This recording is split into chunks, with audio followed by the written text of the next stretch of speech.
Welcome to the Informed Pregnancy and Parenting Podcast. I'm your host, pregnancy-focused chiropractor, Dr. Elliot Berlin. My guest today is a sound healer and women's circle facilitator. Currently, she is 38 weeks pregnant and preparing for her first child. She has a fascinating journey towards a holistic lifestyle, especially now during her pregnancy. We'll dive into her background, her approach to pregnancy, and her plans for childbirth, which have recently taken an unexpected turn. Michelle Christensen, welcome to the podcast. Thank you. Thank you for having me. I'm so honored that you're here. Well, you haven't had your baby yet, and you already have an interesting story. So without further ado, let's jump in. I'm fascinated by sound healing, which you do. How did you get into it? What is it? Tell me more. So I've been doing it for a few years now. It kind of just felt like a calling after I kind of started diving into the holistic world a little bit, and I was going to sound baths and I really enjoyed them. So I was like, let me do this myself. So I took a really amazing training a few years ago, and I just started doing them at various studios over LA. And it's basically just a sound bath where they use sound healing as a form of meditation to induce relaxation in the mind and body. So people just come and lay down and relax, and I have bowls and various instruments and just lead people through a meditation, and they just come and go on a journey. So these are like singing bowls that have different vibrational... Exactly, yeah. So crystal bowls, and they're all infused with different crystals and vibrations, and they all connect to different chakras and things like that. Okay, I mean, I've been to sound baths. I was, first of all, very surprised there's no tub. Yes, we're not in a bath. Yeah, if I opened a healing studio, sound bath, I would just call it the tub. I love it. That's a great name. Let's do it. Oh, okay. Business proposal. So sharks. Anyway, moving on. I was really impressed with the sound bath that I went to on the east side and her being able to play those bowls. First of all, it is a bath in the sense that you're in it. Your whole body is in it. I can't really describe it exactly, but you feel it in your whole entire body, just like you would if you were in a water bath. But she had this incredible skill for bringing together these different sounds, and there was no talking, there was no meditation. And this is my first time going. I thought this was going to be like weird and boring. And I just drifted off into such a, not sleep, but deeply relaxed place. It really felt like going in, my mind was a computer with 20 tabs open, which I always have because I'm a little ADD. And the computer starts to get slower and slower and less efficient, can't do stuff. And then you reboot it and boom, it comes back on and it's lightning fast. And only the things that need to be in the foreground are processing. Everything else is accessible when you need it. That's how I felt when I came out of the sound bath. And I thought, oh my goodness, she used those vibrational sounds to meditate for me. That's literally exactly the goal, is what you explained. Like, people come in from a busy day, and the frequencies just really help your brain get out of that busy beta state that we're in all day. And so your body can drop into a theta state and just relax. And meditating can be hard for a lot of people. So when you come to a sound bath, it gives you something to focus on, and it touches your body on a cellular level. So there's so many amazing benefits for the nervous system, for the immune system. Yeah, it just touches your body on a cellular level. So it's really amazing for so many things: anxiety, sleep, creativity. I would call those singing bowls and gongs and other tools, I would call them instruments. And do you need to learn how to play those instruments in an effective way? Yeah, I think rather than just like doing them and just going out into the world, you definitely want to learn the frequencies and the different vibrations and how each instrument affects the body. And yeah, of course you can play them for yourself, but I think when you're doing it for other people, it's really great to learn the history and just all the benefits and the science behind sound healing, because it can really just make the experience better. Well, before we move on from that, you said that you had been going to them. How did you get introduced to your first one as a recipient?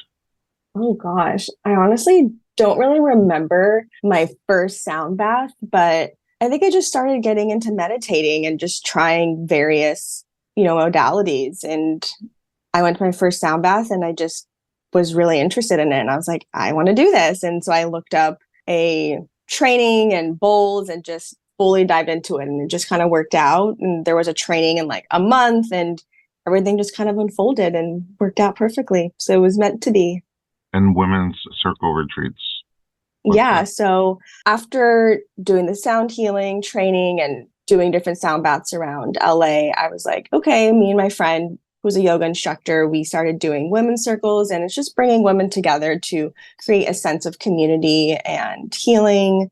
And same as the retreats, it just creates a space for women to come and just feel connected to one another and themselves and create intentions and yeah, just get a break from life. And it's just a wellness retreat, and there's yoga and tarot card reading and sound baths and connections. And yeah, so it's just really beautiful way just to connect to yourself and others. I do a men's retreat with yogurt, frozen yogurt, and we don't have tarot cards, we have carrot cake. I don't know. I love it. Thank you. You can come one time. We don't mind observers from. Perfect. Okay, but is your lifestyle like more of a holistic-y lifestyle in general? Yeah, so I think that kind of started to evolve a little bit when I started to dive into my health a little bit after getting off of birth control a few years ago, and just a lot of issues started arising with my health. And I just started diving into taking a more holistic approach to how I wanted to heal my body after getting off of birth control and just learning how it affected my body for so long. And yeah, so just through working with a naturopathic doctor to figure out, okay, what are these symptoms and why are these happening to me? And how can I get to the root cause without just going back on birth control and just masking everything? Okay, let's get personal. How long were you on birth control for? About 10 years. And, back in the day, and I'm sure this is still happening, but it's like you go into the doctor and it's like, oh, I have period cramping. And I was probably like 15. Well, actually, the reason why I went on birth control was because I started Accutane, which is a really serious acne medication. And so they like you to be on birth control because if you get pregnant, it's a very serious drug that they give you and can cause a lot of problems for the baby. So I was like 15, 16, and they're like, here's birth control. And stayed on it for over 10 years. And just one day I was like, this isn't serving my body anymore. And I wanted to get off of it. And I knew eventually I wanted to try and have a baby. And so I kind of just wanted to see where it would take me. And a lot of things started to arise after I got off of it. And that's when I kind of just started, diving into the holistic world and figuring out, okay, what is this and why is this happening to me?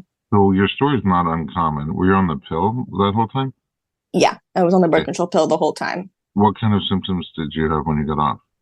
So the acne came back, of course, and I just started having really intense periods and a lot of gut problems came up. And so through working with a naturopathic doctor and kind of just trying to figure out what was going on, we assumed that I had endometriosis, which I know is very common these days. And all the cool kids have it. Yeah. So as that kind of started to progress and I was trying to heal my body naturally, we figured out that I had a really big cyst on one of my ovaries.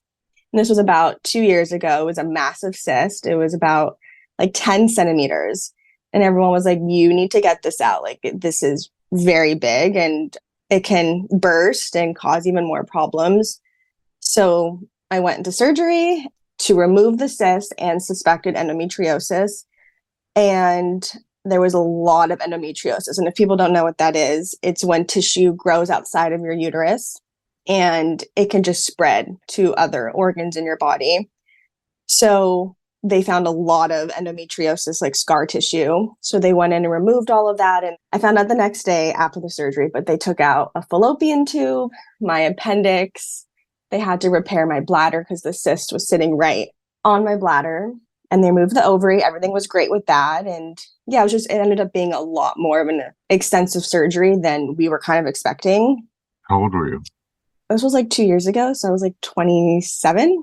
Okay, so that seems scary to wake up. Did you know you might lose a fallopian tube? No, I did not.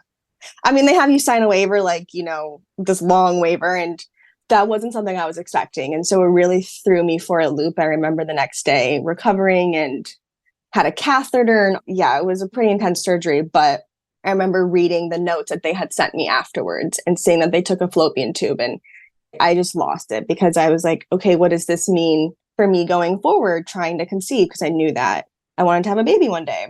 So had to talk to my doctor and figure out okay, what does this mean for me moving forward? And they kind of just told me, now's the best time for you to get pregnant because everything's cleaned up and, chances might not be as great trying to conceive with only one fallopian tube, but it's doable. So I was like, okay.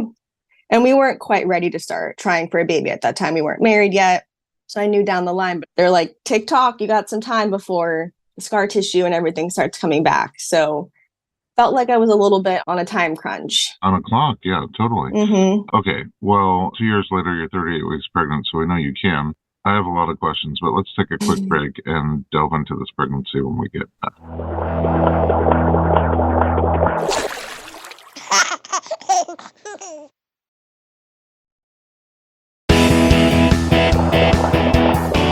Welcome back. We're talking to Michelle Christensen, sound healer and all-around great person. Okay, now you did get pregnant, but you weren't quite ready to try when you found out, like, everything's been cleaned up. I hate, by the way, when I go to the kitchen, everything's been cleaned up. It's my worst time to start tinkering in there, is when I leave the mess.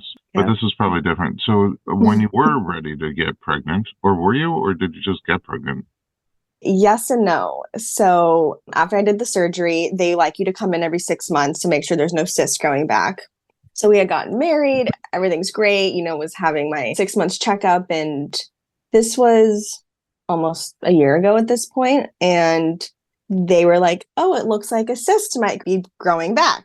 And yeah, it was just really hard for me to hear that. And I was like, okay, so maybe we don't have time to wait. We wanted to wait a little bit longer. We were in that, newlywed phase. So we kind of just decided, like, let's throw it out into the universe and, see what happens. If it's meant to be, it's meant to be. And, we'll just kind of try and see what happens.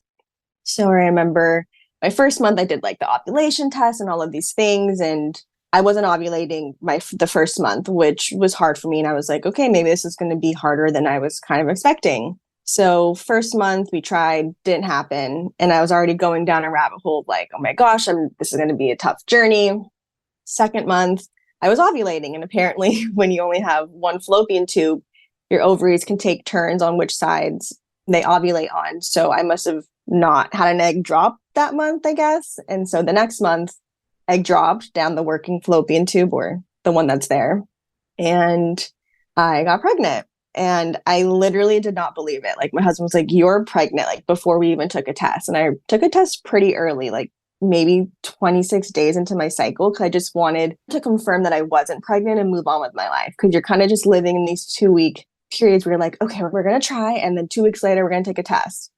And so I was like, okay, let me just know that I'm not pregnant and move on with my life and stop obsessing over it. And then was like, bang, to second line. My husband was like, you are pregnant. And when you Google it, it's like, even the smallest little line, like, Yeah. you're pregnant. And I still did not believe it. I was like, there's no way I'm pregnant. Like, I always thought I would deeply feel it, but I think I was protecting myself a little bit, and I didn't want to get my hopes up. So the next day, took another one, and it was the one where it's like, pregnant or not pregnant. And I was pregnant. You didn't trust the line. I didn't trust the lines. So even at that point, I'm Googling like false positive pregnancy tests. And my husband's like, why are you Googling this? Like, you're pregnant. Yeah. So to my surprise, it happened a lot quicker than I was expecting. Well, that's a great surprise, I guess, because it sounds like you really wanted it. Yes, very much so. I did. And started reading the Spirit Babies books and wanting to like call in the babies. And yeah, so I did. I've always known I wanted to be a mom. Okay. So, I mean, is this somewhere in that range when you start thinking about what you want birth to be like? I knew way before that I wanted to have a natural home birth. What is that based on? Like, what led to that? So I don't quite really know what exactly led me down that path, but I just, for a very long time, was so interested in watching all of the Instagram videos of, the beautiful water births and the baby coming out in the water and just having this really beautiful moment that's uninterrupted and so peaceful. And I was like, I want this. Like, this looks so beautiful. And I think I was already on a more of a holistic path that I just knew I really didn't want to be in a hospital setting personally. So even before I got pregnant, I knew it was like, there's no other option for me. Like, I want a home birth, and that's what I'm going to have. So you wanted a home birth with a midwife. Mm-hmm. And who else did you envision around you? I knew I wanted to have a doula. I see myself being a doula one day, but we'll see. That's way down the line. But I knew that I wanted a doula, someone just there supporting me emotionally, physically, and throughout the process as well. And I wanted my husband. So I just didn't want a bunch of nurses and people I didn't know. I wanted it to just be a really sacred space at home. You have pets? I do, but they're going to be sent away Okay. if the home birth happens. Right. Why not the pets? Are they anxious? Are they too high energy? One is yes. And so we just want to focus on the baby for the first week and not worry about taking care of them and walking them. So once labor starts, they're being sent away and then they'll come back. I only ask because I've had people who do home birth solely so their pets could be there with them. Oh, no, I'm not. Not that. Okay. No, Moving not on. me. So through the pregnancy, how has midwifery care been? Because you don't see an obstetrician really. You see your midwife for all your... No. So I started with an OB in the beginning because I had a gynecologist, so started going with her. And she actually was like, I don't support home births, so I have to let you go for my care. And that was pretty early on anyways. And I was planning on not continuing with her. But I chose my midwife probably at like 5 weeks pregnant. I knew who I wanted to use and I called her, and it's been a really beautiful experience just having someone sit down and listen to you for an hour and talk to you about everything, from not just like, okay, let's look at your lab work and everything's good and okay, I'll see you in 2 weeks, and talking about nutrition and lifestyle and are there fears, how are you feeling, and it's just a really whole experience of someone actually listening to what you want rather than like maybe pushing things on you. And yeah, it's just a really personal experience that I've really enjoyed so far. And just being able to talk to someone who listens to the things that I really want, and that's important to me. Yeah, I mean, it seems like just a whole different model of care. It really is. Where the obstetrician, and there are some obstetricians that don't practice this way, but generally speaking, the medical model doesn't set them up to spend a lot of time with you. And so they're really focused on, is this baby healthy? Is this pregnancy healthy? Are you healthy? Moving on, but healthy from the sense of, like you said, labs and data and statistics. Is it growing the right size? Does your pee look good? Does your blood look good? Does your blood pressure look good? Okay, get out. Whereas the holistic approach is just that. We're not just looking at you as an incubator. We're looking at you as an organism, a human, with an emotional component, a spiritual component, a physical component, and many elements that contribute to each of those components, and seeing how you're doing with each of them. Like an idiot, I compare this to a pizza pie, because I try to attack health whenever I can. But really, like different wedges of the pie, maybe a Trivial Pursuit cube. I don't know. Do people still play that even? Each little wedge represents something, and it's sort of looking at it as a holistic picture. And how is your relationship, and how is your stress level, and how is your nutrition, exercise, all the things you mentioned. It's kind of profound how different that feels from, measure the bump and, pee in a cup and go home. So 100%. It sounds like you had your plan for birth in place, like your team, who you wanted there, who you didn't want there, those little four-legged furry friends, and a vision from all those videos that you had watched, and, just it felt right to you. So things sort of took a turn at some point. I mean, you still have the baby in there. What happened? So at about 30 weeks, my midwife, every time I see her, we listen to the heartbeat and she kind of, feels the position of the baby. And at 30 weeks, she was like, okay, I think there's a head that is up and not down. So, at 30 weeks, not too concerned. Let's just, maybe start doing some things where we can try and encourage the baby to flip and go head down, which is the way that, if you want to have a home birth, there are doctors that will do breech at home, but my midwife, she does, head down vaginal deliveries at home. So started doing all the spinning baby stuff, laying on the ironing board upside down and being on the couch upside down with my hands on the floor, knees on the couch, and started seeing you, I think at about 34 weeks, maybe. So it sounds for spinning babies, for people who don't know, use kind of like positional exercises to try to give the baby more opportunities to naturally move into a different position. It seems to me like having a yoga background is helpful for spinning babies, for doing those positions, and also having an ironing board, which people don't seem to have anymore. I did not have an ironing board. I literally had to go buy one from Target. Yeah, in the breech department, because nobody uses them for ironing It was in the breech department, exactly. And did they feel weird? What did it feel like doing those interesting positions and exercises? Personally, I did not enjoy them. They kind of brought me a little bit of anxiety. Like I felt like it took away a little bit of the excitement because it felt like I was always focusing on, oh my gosh, I have to turn this baby and I have to lay on the ironing board and do my inversions and all of these things. And for me personally, it became a little overwhelming because every week that went on that he didn't turn, I was like, okay, like if this baby doesn't turn, I can't have my home birth that I envisioned. So for me, I didn't enjoy it, but it became like a full-time job. Right. And then you did other things. Like you came and we started to massage with you to Mm-hmm. try to loosen up your soft tissues around your back and hips and pelvis, and then chiropractic adjustments to get the bones moving better. More anxiety with those visits? No, those were great. I mean, Oh, that was okay. like the best part about it. Oh, at least Um, there's some benefit to being breached. yeah, no, I mean, I got to come see you, which was great. And I still see you, even though most likely this baby isn't going to turn, but Did you do doing, other things? yes, acupuncture, which I was already doing pre-pregnancy and through pregnancy, but they started doing the moxibustion where it's burning the mugwort on your pinky toe to try and encourage baby to turn. And Which probably at home makes no sense. But if you've ever done acupuncture, it works on a series of points that correlate to where the vital energy or chi runs through your body. And there are meridians, pathways where the energy runs. Just like you have a map of nerves and a map of blood vessels that is the same from person to person, so is the map of vital flow, energy flow through your body. And the points along the way of these meridians, they correlate to different things. They correlate different functions and organs and cells in the body, and you can manipulate them, especially if the energy is out of balance. You can manipulate them with needles, which is acupuncture. You can manipulate them with pressure, which is acupressure, and you can manipulate them with heat, depending on what you're trying to accomplish. And so the heat comes from burning an herbal stick called a moxa stick, and burning it is moxibustion, like combustion.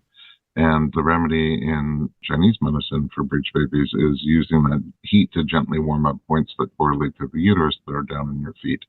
And indeed, there's both Eastern and Western journals reporting on moxibustion having that effect on babies, that it does cause more natural movement in the womb. And I think the Journal of American Medical Association even came to the conclusion that more often than not, the baby will settle into the ideal head down position. Although, like, none of us really have any clue exactly how it works. That said, it's a couple of thousand years old and has passed the test of time. So for you, when you burn that moxa, when you warm up those points in your feet, did you notice a difference? Some people do, some people don't. not too much. I would do it at the acupuncture office, but I would also do it at home. My husband would do it for me while I was on the ironing board. So I was already in an inversion. Oh, wow. Okay. And he, Multitasker, just like a yeah, mom. yes. And I would also do the ice pack on the top of the belly to try and encourage the baby to go away from the cold and towards, the warm space down below. Doing all the things, but no, I really didn't feel more movement after using the moxibustion. But I don't know. He just isn't having it. Still breach at 37 weeks. That's when you had to make a choice. Yes. And We went and did the ECV with a doctor at a and hospital. at a hospital That reminds manually. me one thing, by the way, because you said your midwife only does head down babies at home. In California, that's the scope of practice for midwives. It wasn't always that way, but I don't know, maybe 10 years ago they changed it and took away breech from midwives. So the only people who can attend breech birth at home now are obstetricians, and obviously there's not too many of those floating around who will do that. We do, California, we have a lot of options in Los Angeles specifically, so I guess that option does exist here. But you went to see a doctor in a hospital and you did what you said was an ECV, an external cephalic version, where the doctor manually tries to turn the baby externally through your belly. What was that like? What was, from the time you got there, what was the experience like? Yeah, so at first I was unsure if I wanted to do it. I was like, if this baby wants to be head up, that's how he wants to come into this world. But after sitting with it for a little bit, I was like, okay, I want to try everything that could potentially give me my own birth that I envision. So my amazing doula came with me for support and my husband and checked us into labor and delivery. They like to do it at 37 weeks, I guess, in case you go into labor. And Meaning not before 37 weeks, because at 37 weeks, you're considered term. correct, yes. You wouldn't have a preemie if your water broke or something else happened during the birth. Yes. And the doctor that we went with, that my midwife and, you suggested, he tried to do it and that baby was not moving. He was really engaged in the pelvis, I guess, and they were trying to get him out and to get him to flip, and he just didn't move an inch. Okay, and this doctor does a ton of ECVs. He does a lot of breech work because he still delivers breech babies vaginally if you're a good candidate for it and you want to. And so people from all over Southern California flock to him, at 36 weeks and beyond. I do believe from everything I've seen, he's got the best success at turning these babies, using just enough oomph to get the job done without overdoing it. And also, I think he doesn't really love when you have an epidural for it. Obviously, if you don't want to acquiesce, but the trend lately is for that to be pushed on people. Did you have pain meds during it? No, we did not use an epidural. He didn't even suggest that. I don't remember the medication. Terbutaline. Yes, to relax the uterus. So I guess it's easier for him to be able to try and turn the baby without contractions. Right. I think it helps loosen the uterus with the thinking that, maybe it'll increase the success and, not trigger you to go into labor while he's manipulating things. What did it feel like if you had no pain meds? To be honest, I prepared myself for a lot more pain. I thought it was going to be a lot worse than it was. It was just a lot of pressure in my pelvis area. And I was sore for a few days afterwards, just from all the pressure of pushing, trying to get him out. For my experience, it wasn't as bad, but maybe if they were able to turn him, maybe it would have been more uncomfortable. But I don't think yes. I don't think he was using too much pressure because he probably could feel that the baby wasn't coming out. So it wasn't too bad. Just so you know, I've had several people go to him after their initial external version with a different doctor didn't work, and he was able to get the baby to turn. It's a technical skill, and he does so much of it that I think he just really has a great feel for when to use more and when to use less force. Yeah. Anyways, so you left there with a breech baby yet again. Yep. Yep. After all the things, still breech. All right. Now you're running out of options, but you have made some decisions. Let's take a little break and find out what you have in store when we get back.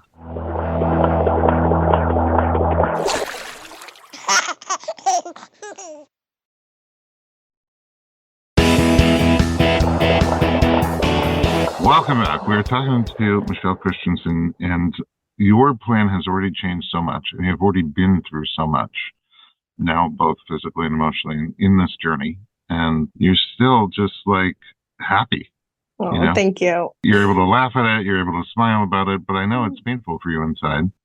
Yes, definitely. It's been an emotional 8 weeks at this point. That also means you have some ability to surrender to the situation to some degree and just be like, I can't control everything, so I'm doing what I can, and I'm also riding the ride and seeing where it takes me.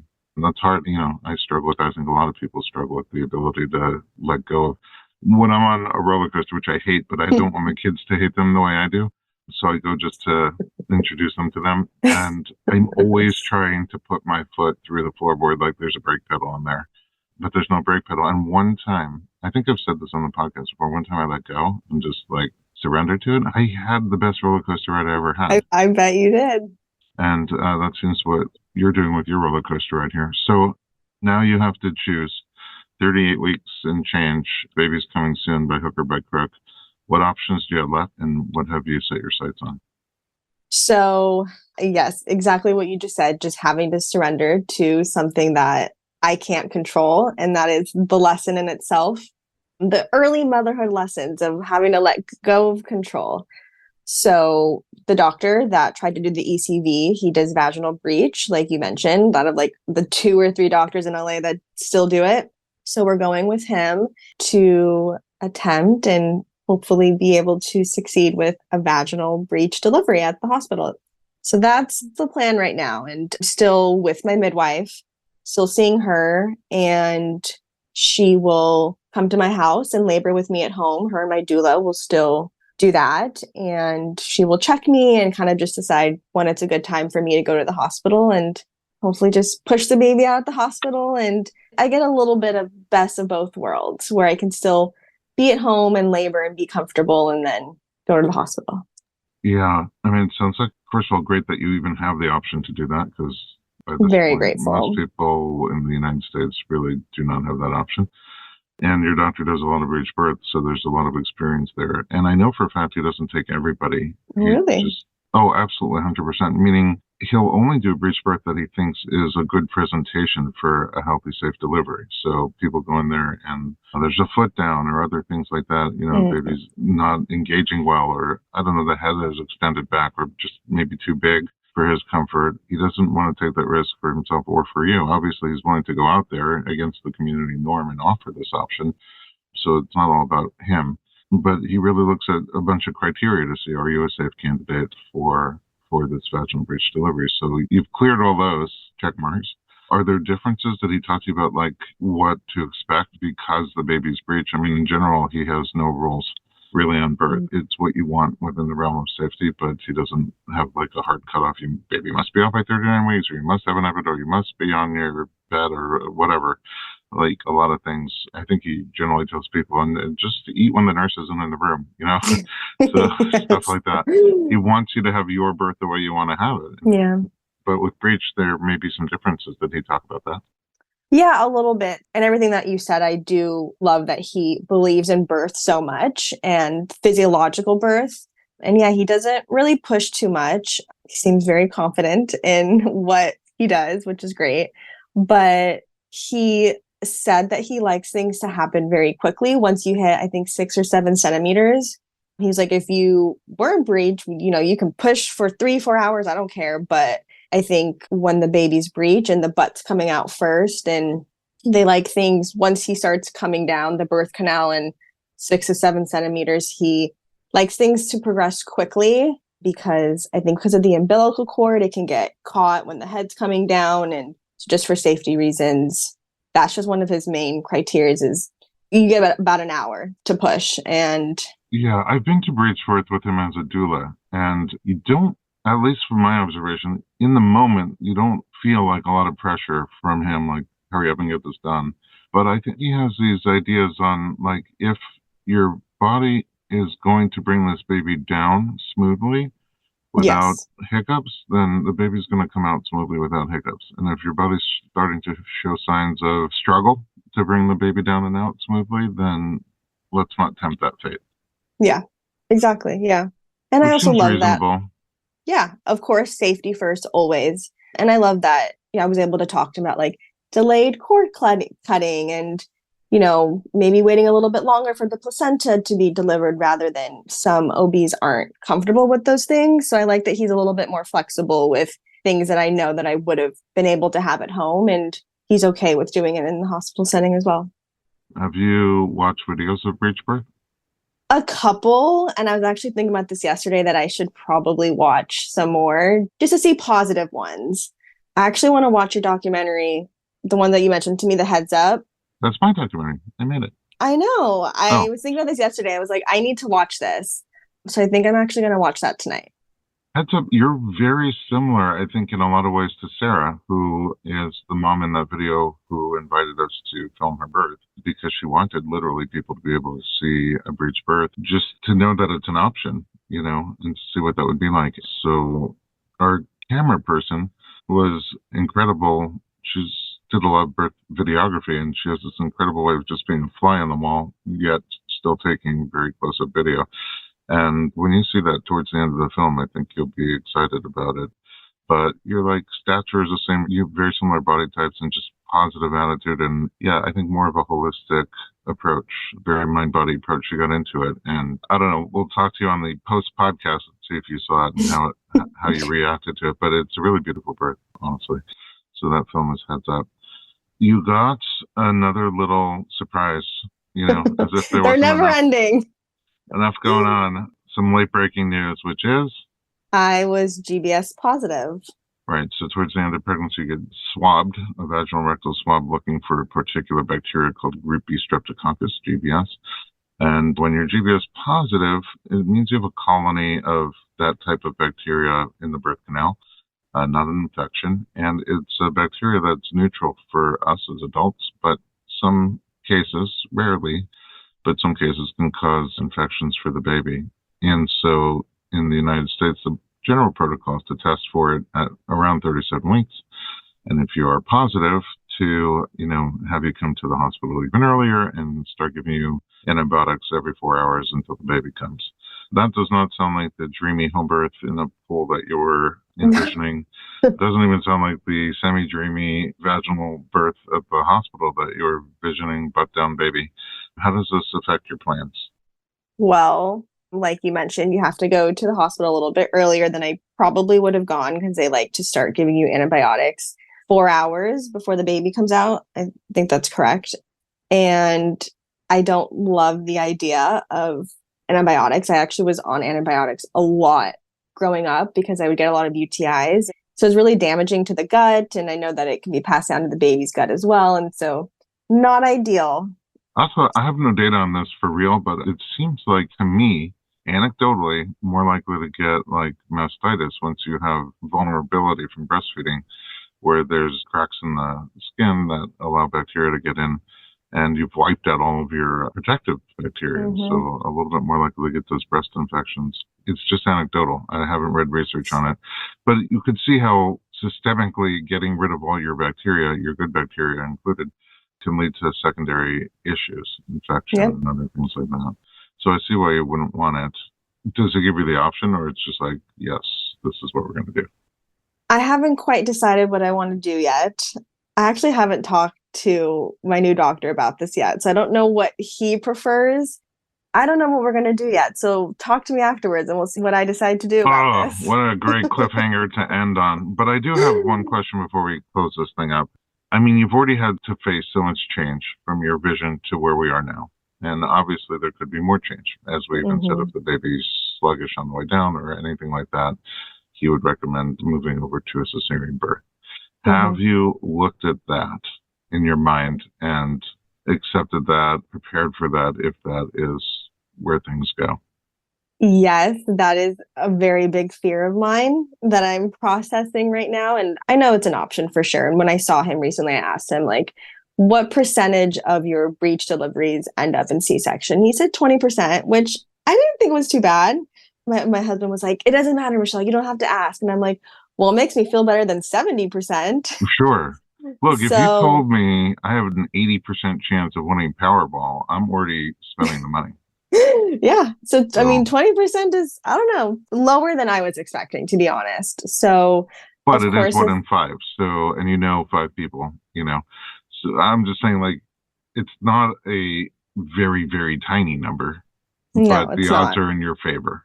Yes, but the odds have not been in my favor throughout this whole experience. So maybe this hopefully is the one. I have that's what I'm hoping. I'm hoping that after this whole journey that the birth is just straightforward, it's beautiful, baby comes out quickly, and I get the vaginal delivery unmedicated that I was hoping for. I am putting out all the juju in the world for that to happen to one of the nicest people. Michelle, we're going to wrap this up. Tell me where we can find you online and also learn more about the healing arts that you do.